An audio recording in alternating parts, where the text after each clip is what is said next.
ಜಾಗತಿಕ ರಾಜಕೀಯದಲ್ಲಿ ಸ್ನೇಹವೂ ಶಾಶ್ವತವಲ್ಲ, ಶತ್ರುತ್ವವೂ ಶಾಶ್ವತವಲ್ಲ ಎಂಬ ಮಾತು ಮತ್ತೊಮ್ಮೆ ಸಾಬೀತಾಗುತ್ತಿರುವಂತೆ ಕಾಣುತ್ತಿದೆ.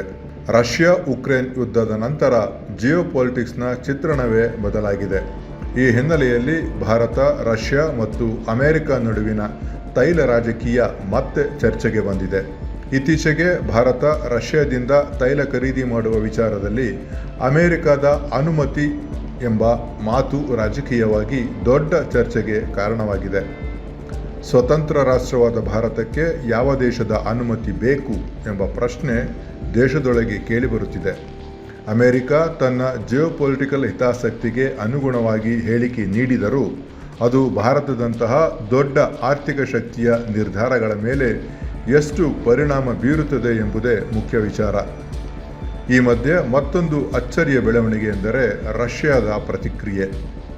ಇತ್ತೀಚಿನ ವರದಿಗಳ ಪ್ರಕಾರ ರಷ್ಯಾ ಭಾರತಕ್ಕೆ ನೀಡುತ್ತಿದ್ದ ರಿಯಾಯಿತಿ ದರದ ಕಚ್ಚಾ ತೈಲದ ಬಗ್ಗೆ ಕಠಿಣ ನಿಲುವು ತೆಗೆದುಕೊಳ್ಳುತ್ತಿರುವುದು ಗಮನಾರ್ಹ. ಇನ್ನು ಮುಂದೆ ರಿಯಾಯಿತಿ ಇಲ್ಲ, ಬೇಕಾದರೆ ಪ್ರೀಮಿಯಂ ದರ ಕೊಟ್ಟು ತೈಲ ಖರೀದಿಸಿ ಎಂಬ ಸಂದೇಶ ನೀಡುತ್ತಿರುವುದು ಜಾಗತಿಕ ರಾಜಕೀಯದ ಹೊಸ ಸಂಕೇತವೆಂದು ಹೇಳಲಾಗುತ್ತಿದೆ.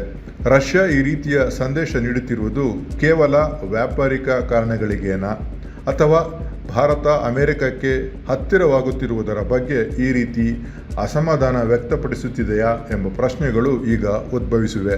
ಒಂದೆಡೆ ಅಮೆರಿಕದೊಂದಿಗೆ ಭಾರತ ರಕ್ಷಣಾ ಹಾಗೂ ತಂತ್ರಜ್ಞಾನ ಸಹಕಾರ ಹೆಚ್ಚಿಸಿಕೊಂಡಿದೆ.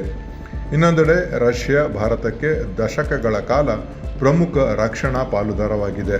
ಈ ಎರಡು ಶಕ್ತಿಗಳ ನಡುವಿನ ಸಮತೋಲನ ಕಾಪಾಡುವುದು ಭಾರತಕ್ಕೆ ಯಾವಾಗಲೂ ಸವಾಲಿನ ಕೆಲಸವೇ ಆಗಿದೆ. ಹೀಗಾಗಿ ಈ ಬೆಳವಣಿಗೆಗಳು ಕೇವಲ ತೈಲ ಖರೀದಿ ವಿಷಯವಲ್ಲ, ಇದು ಜಾಗತಿಕ ರಾಜಕೀಯ ಶಕ್ತಿ ಸಮೀಕರಣಗಳು ಮತ್ತು ಭಾರತದ ವಿದೇಶಾಂಗ ನೀತಿಯ ಪರೀಕ್ಷೆಯೂ ಆಗಿದೆ.